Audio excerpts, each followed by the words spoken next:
Hello there. So today I want to talk about chess tactics, yeah? And how you will plateau with them like you do with anything after you do it a bunch. And what to do after you hit that plateau. I hit a plateau with these chess tactics here about some years ago, yeah? And well, I'm back at it, and I'm actually much better than I used to be. And, I was focusing on it yesterday, and I got past 2700. Pretty sure that's a record, because it gave me some kind of achievement thingy, yeah? Anyway. So if you start doing chess tactics, it's really good when you start out playing chess, yeah? Because it's probably the best way to improve your technique early on. Like, maybe know about a few common mistakes, like people bring their queen out too early. You should try to develop your pieces and get castled. That kind of basic advice is good. And then, excuse me, and then chess tactics are probably the next thing. However, you will hit a plateau. I reckon the first 100 hours, you'll probably improve nicely. Hold on, I gotta sip my coffee. And then, excuse me, almost talked like a silly American. Alright, I'm not gonna do this fake accent for too long. Or maybe I will, I don't know. I don't really care about it. But, here's what I want to say. You're gonna hit a plateau, that's fine. And one of the things I noticed with the chess puzzles, by the way, you might be playing on Lee Chess. I think that chess puzzles on chess.com are a little better. They feel less computer-y. I don't know what that means, but you can try both. However, chess.com you get a limited amount per day, so I am paying for it, which I don't necessarily recommend because it's bad for your wallet, yeah? Anyway. One of the things I noticed, basically, okay, first of all, sometimes you get a 2-for-1. You get two chess puzzles in one. What I mean by that is you look at the position, you think hard about it, and then you figure something out. You do it, and you're like, oh yes, it's happy. Like here, I don't know, maybe this move, will it be happy? Let's see. No, incorrect. I want to show you the happy sound. The happy, not even sound, but maybe like this, yeah? That's a checkmate. Anyway, you'll be going along, and it'll be like, yeah, keep going.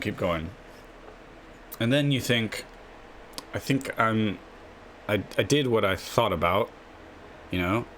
It was good, but it's still asking me to make more moves. You'll be in that situation. And I don't know if I'll try to get that here for you, but basically it's asking you to do two puzzles in a row. You finish the first thing, you're like, yeah, great, I did that. It went well. And then it just keeps asking you for more moves. It's like two puzzles in one. So that's interesting. That happens. All right, fine. But then something a little weirder will happen where... and I believe these are computer generated or whatever, but I think they're taken from actual games. So, one example is like you have set up for a forced checkmate. Your opponent cannot avoid checkmate, but it will do, like, let's say this were my rook and he's got pawns here. This is the white rook and it's basically checkmate, but the queen can come in and block it, you know? So it has you do that. Oh, I'd take the queen. And, you know, those sort of computer moves where normally somebody would just resign. Okay? But you have those kinds of things. But then sometimes you kind of get to the end of the puzzle and you're just in this position and then it asks you to do one more move and it'll be something very subtle, like you just move your queen one square over. And the computer likes that. It's like your queen needs to be there, you know, because for maybe subtle, nuanced, strategic reasons, right? The computer is smarter than us, so you get, it's like you finish the puzzle, and now you got to do this one little subtle weird move at the end, and that's actually maybe where the difficulty lies. It's sort of weird, but here's what I want to say. Hold on. This can be frustrating, but I took a break of quite some years from the chess puzzles and just played a ton of games, focused on, first I learned a bunch of openings. I chose a collection of openings to focus on. I focused on those for years and kind of danced around and did some other openings and just played a lot of chess. And now coming back to it, I realize that I'm much better at those also, because if let's just get through this puzzle. I'm not a huge fan of it. Guess we just take, nothing too complicated. Now, see, this is what I'm talking about. Now it's subtle. I mean, I could move here. I could move here. To me, it seems equal. I mean, this would be a bad move, I imagine. This is exactly what I'm talking about. You know what? Yeah, I don't honestly know. But if I move here, then they come in here and this checkmate. Yeah. Okay. So this is not exactly what I'm talking about, because I get a clear advantage. Well, I lose if I go here, so I need to go here. But what I'm really talking about is you'll have these much more subtle things, and the only way to really get good at that is to play a lot of games. And then you just sort of realize, well, sometimes you run out of ideas. You're looking at a puzzle and you just don't know what to do. Maybe in the middle of the puzzle, you've already done a few moves, or maybe even at the beginning. And then you can kind of default back to just saying, well, if I were playing this game, this is the move that I would do. And what I find is that now it's a lot better than before. Now those moves are often the right move. Now I don't see a big continuation here, but I want to take this with my queen. Just seems very natural. Let's see what happens. That was right. So I didn't, you don't necessarily need to always calculate out this huge complicated thing. Next, I feel like I want to do this. Now if I were going to take more time, I would consider like all the possible moves, basically. I mean, when you think about it, there's not that many moves I can make. I can move these pawns. I can move this pawn. And then I've got these 4 pieces. And I can look at them individually, and I have my king. So I could take the time to consider every single possible move. And now, so I was looking at this, but now that I've kind of distracted myself and come back to it, I was thinking this, but then they just take. I don't like it. So I don't know. I'll just do this. Seems like a good move. So I'm just doing, a generic good move. Now, with the king in a pretty awkward spot, with my queen is close, all these squares are taken, yeah? They can't move there, so, with their king, so now I'm thinking, excuse me, I should be able to maybe get a checkmate here. It's not guaranteed in my head right now. I like this. It's getting close. Give it a try. I don't know. I got a weird feeling maybe this is not it. But this is probably what I would do in a game. So there you go.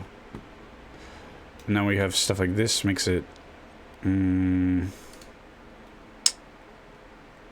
it's tricky. It's kind of puzzles when it gets... what happens so far? It's solid moves. This one's a little more subtle, maybe. But it continues with the checks. I mean, I don't see any other reasonable checks here. Not that you always have to be giving a check. So sometimes with these puzzles, after this kind of continuation where you're just making strong moves, but I haven't won much material. I've only won a pawn. And then it'll be like, oh, then you go over and you take this bishop that was sitting over here or something. So your brain has to switch modes. You're Like right now I'm attacking the king, but then suddenly you just completely switch to something different. Here I keep looking at this. Seems like a strong continuation. I don't know what the follow-up is, but maybe like that, or they move here. I don't know. Let's see. There, it liked it. Strong move. This is different from like the typical puzzle where it's this like a typical puzzle. You have this chain of crushing blows that you inflict on your opponent, and it ends in checkmate or a clear material advantage. Here, after they move, let's see, is this gonna be, this is not quite checkmate, because then they're gonna go here. But the computer likes it. It's a much stronger position. So this is where it gets harder. You're doing this kind of partly strategic kind of things. Now what I like to do, and I don't know if I recommend it, but I like to switch between being really focused for some time, and sometimes maybe even I'm willing to spend 30 minutes on a puzzle.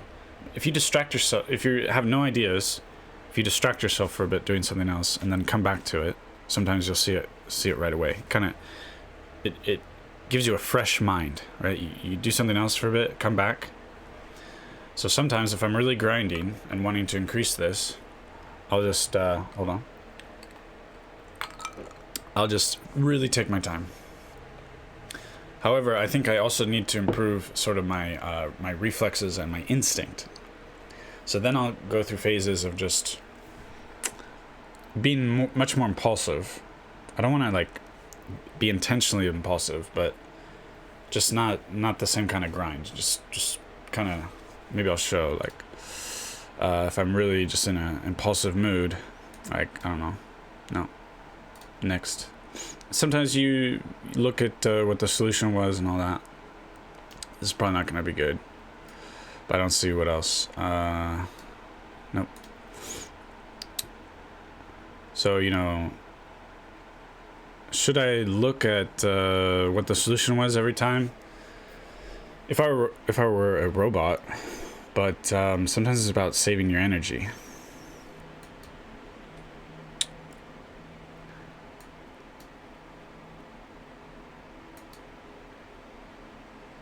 What's the deal here? Okay. Yeah, so I'm just being a bit more impulsive. Black to move. This looks good somehow, but I'm not seeing the continuation. If I were really impulsive, I would have already done something. I don't see it. So I'm gonna stop. But anyway, I'm talking about just switching modes. Ideally, you might want to have different accounts for where you're switching, or where you're, yeah, switching modes. And then another account where you're always focused, but I don't know. It's gonna cost money, it's maybe more advanced. I'm not there right now. And I don't mind having a bit of a up and down thing. Now I remember years ago when I first was doing a lot of tactics, it took a lot of grinding, as I recall, to get up to like 2200, 2300, 2400. Now, yesterday I was at 2700 and I did a bunch of sort of impulsive, instinctual stuff, and I got down to like 2200. Now I'm back at 2400. So I'm a lot better than I was before, clearly. And it's just from playing a lot of games. So that's, I know that's very simple, but that's sort of my take, is if you find, you know, doing a bunch of tactics puzzles in the beginning, if you're starting out with chess, it's going to help you. But at some point, you have to just play a ton of games and get a sense. Like, another thing is, it takes some years, I think, but I make way less obvious blunders than I used to. So, like, just hanging your queen and losing your queen in a silly way, I do that way, way, way less, you know, and that happens from a few years of playing. So now that I'm sort of back into doing tactics. It's pretty enjoyable. I always kind of liked it, but like I said, it got frustrating. Like that previous puzzle I showed you. I won't let us see. Can I see like the previous puzzles I did? Not too sure.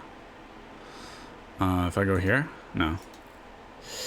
Anyway, that puzzle I did, where I did the whole puzzle, I got it right. That's just an example. That kind of puzzle used to frustrate me. But what I'm saying is, I'm kind of graduated up, and now I can handle that kind of puzzle a lot better than before. So now I don't know what to do here. I don't know what to do. No. Let's see the solution. Take with that. Okay. And yeah, I mean that's about all I wanted to say. I guess it's kind of simple. Just play a lot of games and then come back. Play a lot of games for a few years and come back. And give it a go again. I guess if you had a chess coach or something, they're probably not going to recommend that. They're probably going to recommend that you're grinding tactics all the time. But honestly, I think that can be very frustrating. It got frustrating for me before. Now it's better. And I think I'm a lot better. Years ago, I used to, if I got stuck on a puzzle and I was in the grindy kind of mood, I would consider all the possible moves. Here, white to move. I only have so many possible moves. And then the queen moves. Queen moves, admittedly, there's a lot of them, but you could consider every single possible move. This one, of course, is blocked. I can't go all the way to this pawn. I can't go through the queen. Those are my possible moves. You can consider all of them. Now, that's not necessarily going to... There's a checkmate right here. That's not necessarily going to... Just because you considered all the moves doesn't mean you're going to necessarily see which one is the best, of course. But it is something you can do. And so I've also noticed I sort of instinctually consider not every single move all the time, but I think my brain is much better at sort of automatically considering a wide range of moves. So here, if I take, they take.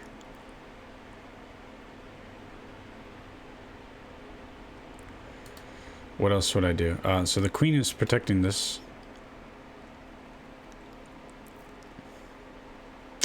I don't know. Maybe here, because I can block here, and then I'm protecting this. Whereas if I go here, and I block here, for instance, here, check, and then they're gonna win the pawn. So this is another, I think this is another good example where normally if you're less experienced, you might be like, well, what's the difference between these moves? But I see, and from a lot of games, I want to be able to block and protect the pawn at the same time. So I'm going here. Yeah. That's one of those, I mean, it's not the most subtle, mind-blowing decision ever created, but it's, compared to most kinds of tactic moves, it's subtle, right? The logic that I just shared is subtle. So personally, I think you're going to hit plateaus no matter what. And personally, I think instead of just banging your head against the wall forever, you should just maybe focus on what you want, what you enjoy for a few years, and then come back. It doesn't have to, it could be 6 months, you can try again, but it can be a few years. There's that guy, Gotham Chess, he's like the #1 chess YouTuber. And he says he kind of quit chess for years, you know. He got frustrated. And he was a pretty good young player, like for his age. I think he was, I don't, this is just from memory. I could be totally wrong, but I think he was like top 30 in the US or something, like pretty good, you know. So, but I'm sure he probably had a chess teacher or two or more, and taking it seriously and grinding hard, and he became exhausted. Sometimes you just need a break from things. Maybe there's more to life than chess. Anyway, that's pretty much all I got to say today. I was debating about whether or not to even put chess content on this channel. However, it is kind of a part of my life. I'm not really good at chess, but it's enjoyable. It's interesting. It's a pastime. It's a hobby. So why not have some of it? Let me know what you think. Leave a like if you enjoy the content. See you again. Bye.